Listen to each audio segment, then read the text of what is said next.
Hey, my friend, it is Adrian. I'm just hanging out here on the porch on this beautiful Tuesday evening here in Longmont, Colorado. And as I kind of prefaced in the title of this is a post that I have been thinking about doing for several days now and have talked myself into and out of multiple times, and have really, over the years been talking myself into and out of having this conversation over the last several years, because what is happening right now is not new. Hey Bryce, hey Mike, good to see you guys.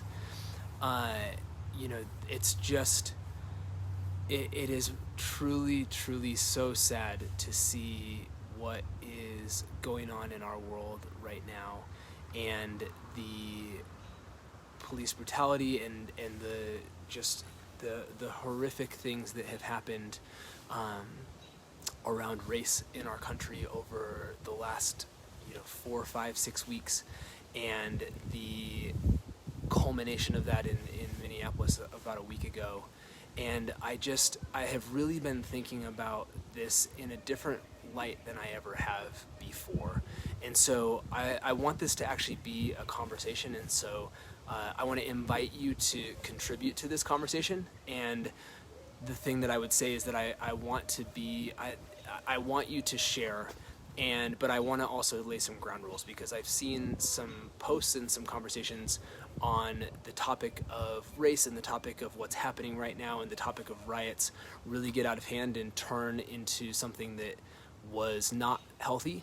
And so I want to invite us to have a good conversation about this, but I'm gonna monitor the comments and just make sure that we can have a healthy dialogue about it.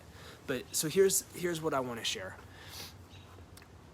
This is not the first time that this has happened, right? This is something that we saw in Ferguson. This is something that has kind of kept coming around and around again, around police brutality, around the way that it feels to be an African American person or a black person in the United States, or a person of color in the United States. And in many ways, I've avoided the conversation. And I think that was a mistake, and I'm sorry. I want to say that I'm sorry that that's been my attitude. I think that I have felt like it was something that wasn't really impacting me, because it wasn't really there in my community, because I don't feel like I am personally contributing to that problem. But I think that by staying silent and not listening to the hurt of other people around me, that I am part of the problem. And I'm increasingly recognizing that, and I want to shift, and I want to do something different.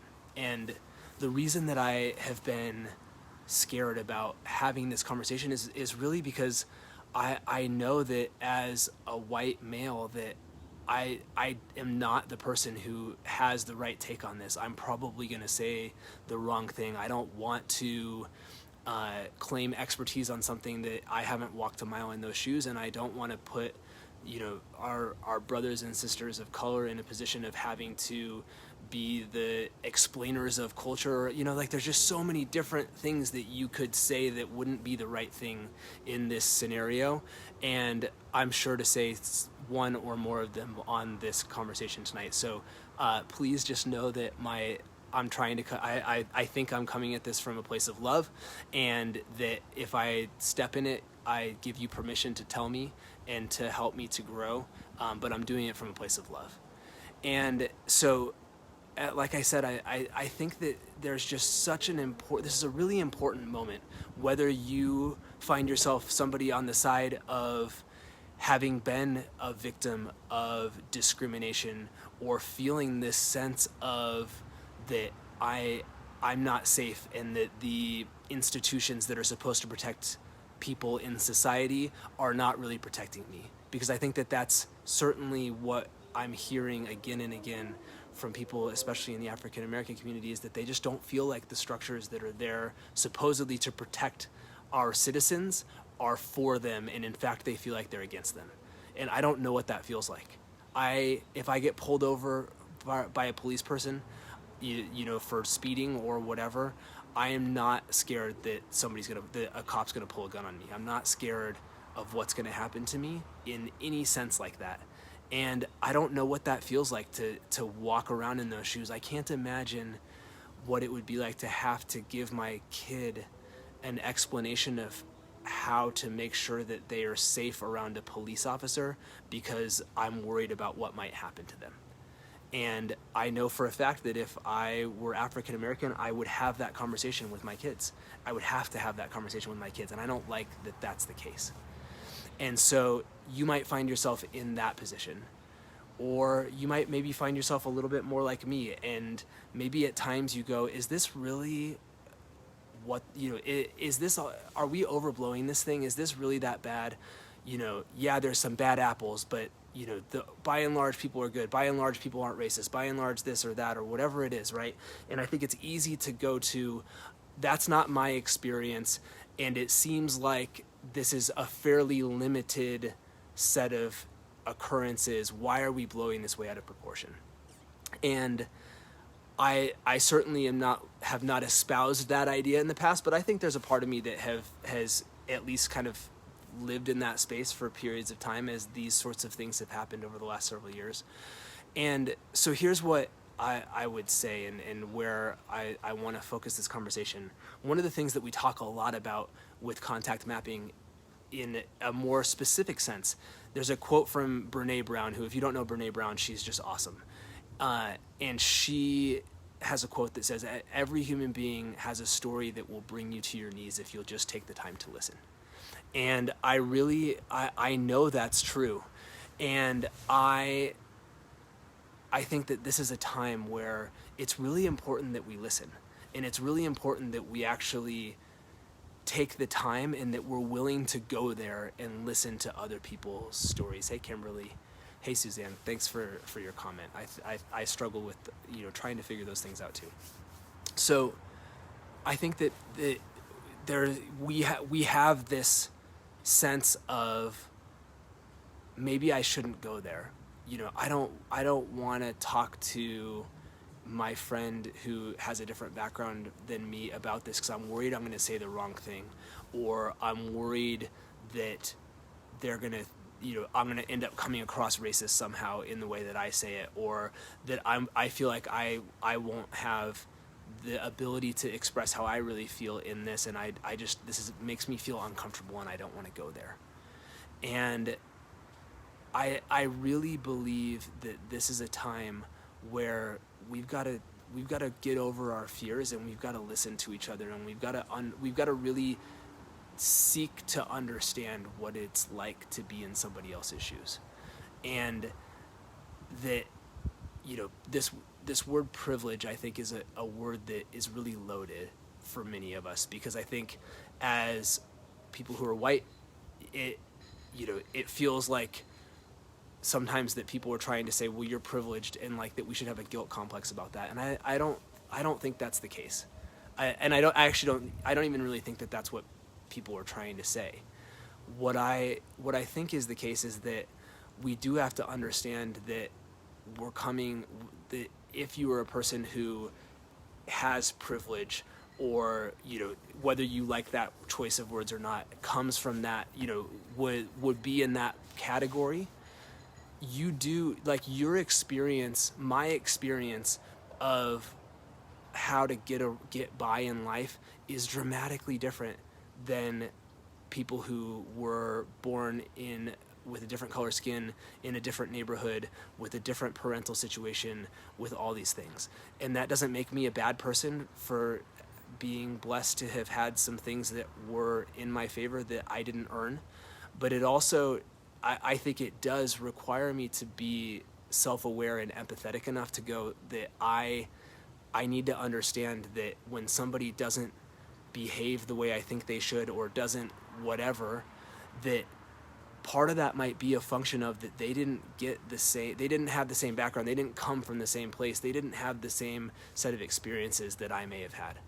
And there's places where other people have blessings and advantages in their life that I haven't had, right? My parents got divorced when I was a kid, and I didn't grow up in a normal sort of core, I can't remember what the right word is, but I had a kind of crazy upbringing.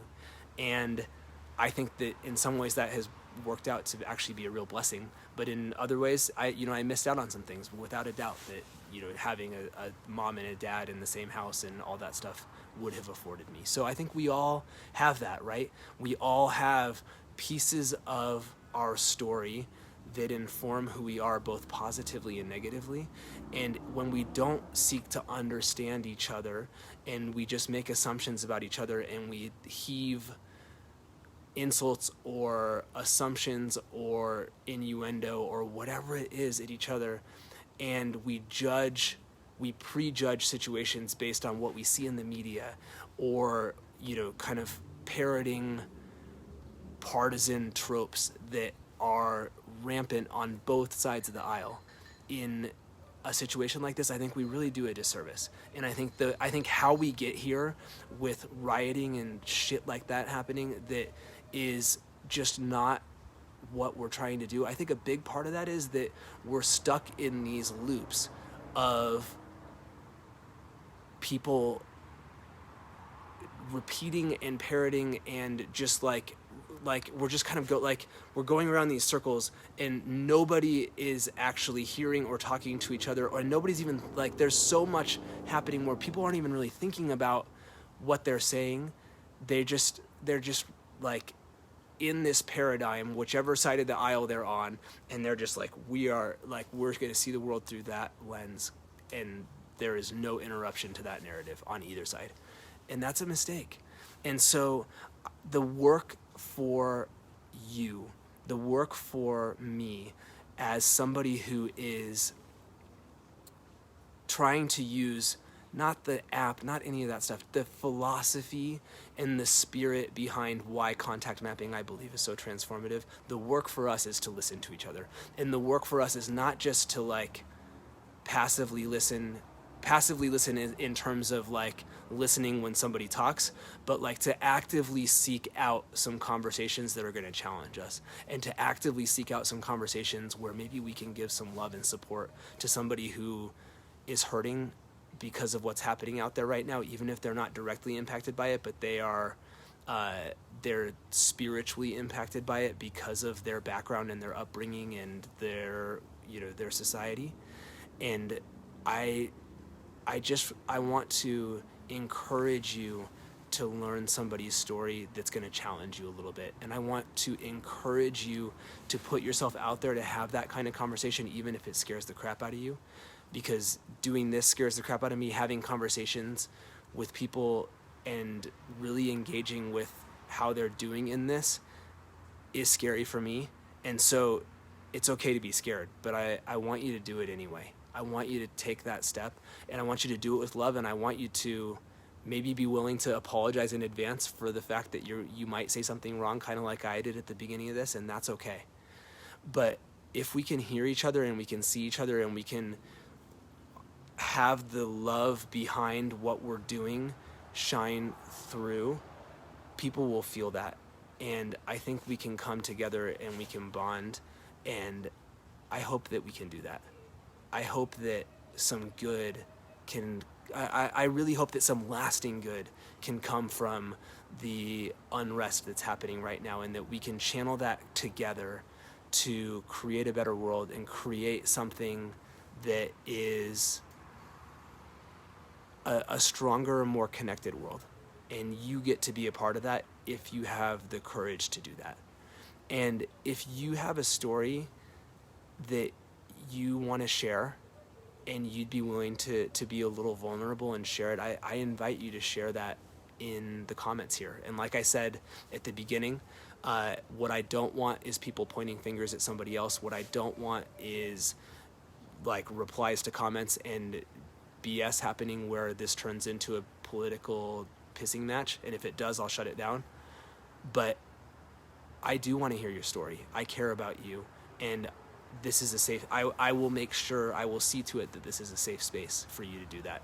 If you feel compelled and if you feel inspired to do that, I would love to hear from you, and I'd love to engage with you personally, and I think this is a community that would love to do that. So that was a big, long, rambling thing, but I really hope that maybe you took something from it that inspires you to have a conversation that you wouldn't have otherwise, and inspires you to actually engage in this in a way that you wouldn't have otherwise.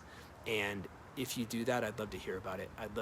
I just would love to know that this makes an impact. And if, as you're listening to this, if there's somebody that you know that needs to see it, feel free to send this to them as a message, or tag them in the comments, or share it, whatever you want to do.